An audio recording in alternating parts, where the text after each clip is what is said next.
ఒక ఖమ్మంలోనే కాదు, మహబూబ్ నగర్ పట్టణంలో అక్కడ మరి దివ్యాంగులు, వికలాంగులు పాపం వాళ్ళు పెద్ద ఎత్తున వాళ్ళందరూ కలిసి కాలు చక్కగా లేనోళ్ళు, చేయి చక్కగా లేనోళ్ళు, కళ్ళు కనబడనోళ్ళు, చెవులు వినబడనోళ్ళు అందరు కలిసి వాళ్ళు కొన్ని ఇండ్లు కట్టుకుంటే 150-200 ఇండ్లు కట్టుకుంటే వాటిని కూడా కొలగొట్టిండు రేవంత్ రెడ్డి గారు.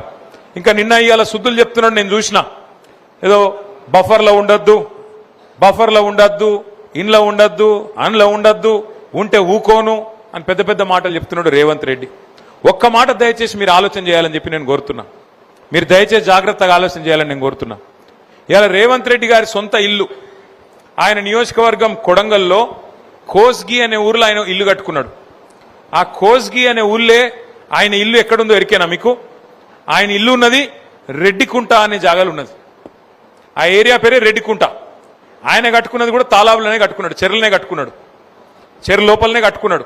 కానీ అది ఊలగొట్టాడట, దాన్ని ఎవడు ముట్టద్దట. ఎందుకంటే ముఖ్యమంత్రి కదా, ముడితే ఊకుంటాడా? అధికారుల ఉద్యోగాలు ఊసిటైపోతాయి, అది ముట్టరట. ముఖ్యమంత్రి అన్న తిరుపతి రెడ్డి ఆయన ఇల్లు దుర్గం చెరువు హైదరాబాద్లో, అది కూడా శిఖంలోనే ఉన్నది. కానీ దాన్ని ఎవడు ముట్టాడు. అది బఫర్ జోన్లు, శిఖంలు ఇవన్నీ గరీబోళ్ళకే తప్ప పెద్దోళ్ళకు ఉండయి. మంత్రి పొంగులేటి శ్రీనివాసరెడ్డి ఆయనది కూడా శిఖంలోనే ఉన్నది, హుస్సేన్ సాగర్ మన ఉస్మాన్ సాగర్లా, దాన్ని ఎవడు ముట్టాడు. డాక్టర్ వివేక్ మంత్రి ఆయనది కూడా అందులోనే ఉన్నది శిఖంలా, దాన్ని ఎవడు ముట్టాడు. పట్నం మహేందర్ రెడ్డి చెరువు మధ్యలో కట్టిండు గెస్ట్ హౌస్, దాన్ని ముట్టే దమ్మెవనికి లేదు. కానీ గరీబోని ఇల్లు మాత్రం కొద్దిగా ఇటు అటు ఉన్నా పోవాలి, బుల్డోజర్ తీసుకుపోవాలి, కూలగొట్టాలి, ఎవరికి చెప్పుకుంటావో చెప్పుకోపో అని చెప్పి మెడలు పట్టి నువ్వు కవితలు వారేయాలి. ఇందిరమ్మ రాజ్యం అంటే ఇండ్లు కూలగొట్టుడేనా? ఇందిరమ్మ రాజ్యం అంటే గరీబోని మెడలు పట్టి నూకేసుడేనా? ఆలోచన చేయండి. నువ్వు ఏం చెప్పొచ్చినావు అధికారులకు? ఎన్ని మాటలు చెప్పినావు? 6 గ్యారంటీలు అన్నావు, 100 రోజుల్లో చేస్తా అన్నావు. 100 రోజులుగా దగ్గర 1000 రోజులకు వచ్చిందిగా, 1000 రోజులు దగ్గర పడ్డాయి. ఇంకొక 100 రోజులు 150 రోజులు అయితే 1000 రోజులు దగ్గర పడతాయి.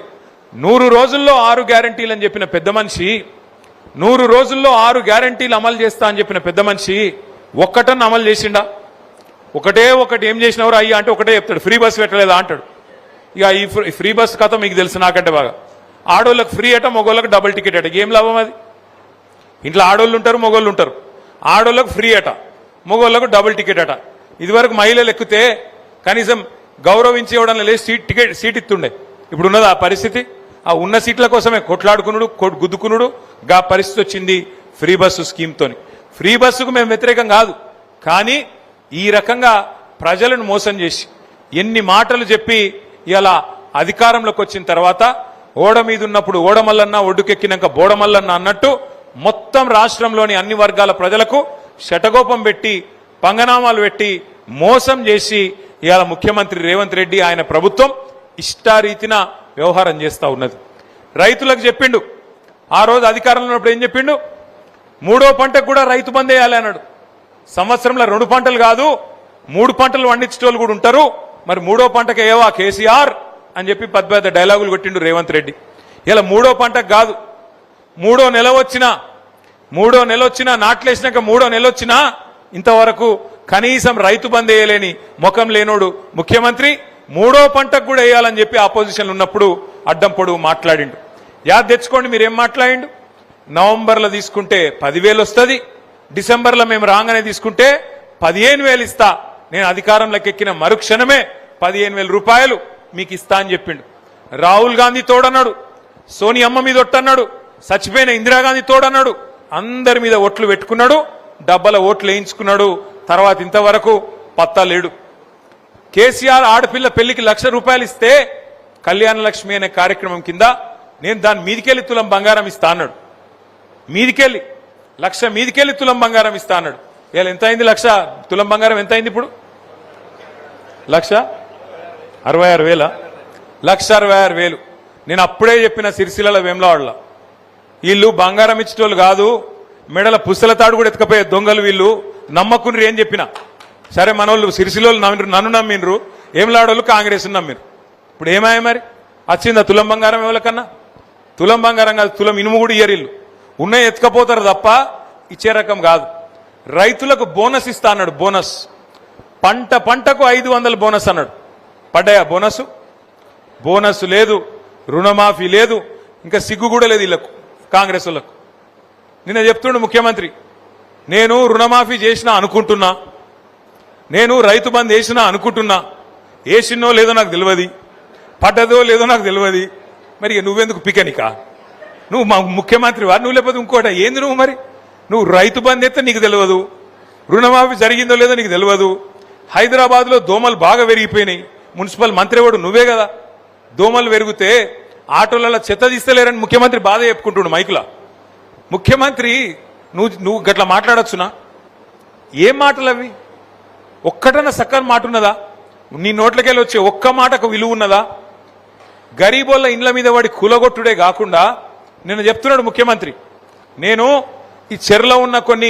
ఈ చెర్ల పొంట ఉన్న కొన్ని బిల్డింగ్లను బ్లాక్ చేసిన, వాటికి రిజిస్ట్రేషన్లు బంద్ చేయించిన, వాటికి ఇప్పుడు వాల్యూ జీరో ఉన్నది, జీరో వాల్యూ అయిపోయింది అది అని మాట్లాడుతుండు. ముఖ్యమంత్రి గారు ఒకటి గుర్తుపెట్టుకోండి, జీరో వాల్యూ అయ్యింది ఆ బిల్డింగ్లకు అపార్ట్మెంట్లకు కాదు, జీరో వాల్యూ అయ్యింది ముఖ్యమంత్రి మాటకు, నీ ముఖానికి జీరో వాల్యూ ఇవాళ ఈ రాష్ట్రంలో ఉన్నది. నిన్నెవడు నమ్ముతలేడు. ఇవాళ ఈ రాష్ట్రంలో ఒక్క మనిషి కూడా నిన్ను నమ్ముతలేడు. నువ్వే కదా చెప్తివి 2500 రూపాయలు ఇస్తా అన్నావు మహిళలందరికీ, 18 ఏళ్లు నిండిన ఆడబిడ్డలందరికీ 2500 నెలకిస్తా అన్నావు. మరి 27 నెలలు అయిపోయాయి, 27 నెలలు అయిపోయింది. మరి ఇప్పటికీ ఒక్క పైసనని ఇచ్చినవా? ఒక్క ఆడపిల్లకి ఇచ్చినవా? 18 ఏళ్లు నిండిన ఆడబిడ్డలు మన రాష్ట్రంలో 1,68,00,000 మంది ఉన్నారు. వాళ్ళందరూ ఎదురు చూస్తాను, ఎప్పుడు స్టార్ట్ అవుతుంది మహాలక్ష్మి పథకం, ఎప్పుడు పడతాయి 2,500 అని. కోడళ్ళకేమో 2,500 అన్నాడు, అత్తలకెంత అని చెప్పిండు 4,000 ఇస్తా అన్నాడు. అత్తలకు 4,000, కోడలకు 2,500.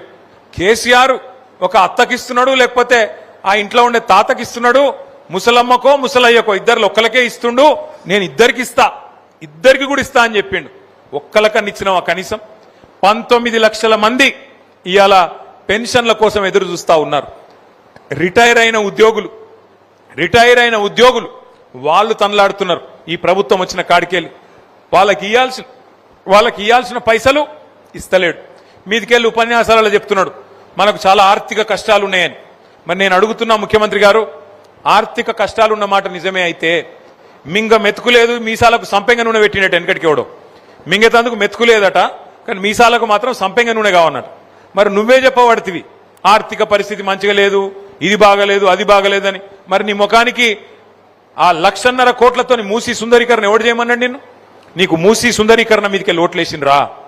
6 గ్యారంటీలని నువ్వు కళ్ళబొల్లి కబుర్లు చెప్తే 10,000 కాదు 15,000 ఇస్తాను రైతులకు చెప్తే, నెలకు 2,500 రూపాయలు మహిళలకు ఇస్తానని చెప్తే, ముసలోళ్లకు 4,000 రూపాయల పెన్షన్ ఇస్తానని చెప్తే, యువకులకు 2 లక్షల ఉద్యోగాలు మొదటి సంవత్సరంలో ఇస్తానని చెప్పి నీ రాహుల్ గాంధీ చెప్తే, ఒక్కొక్క చదువుకునే పిల్లగానికి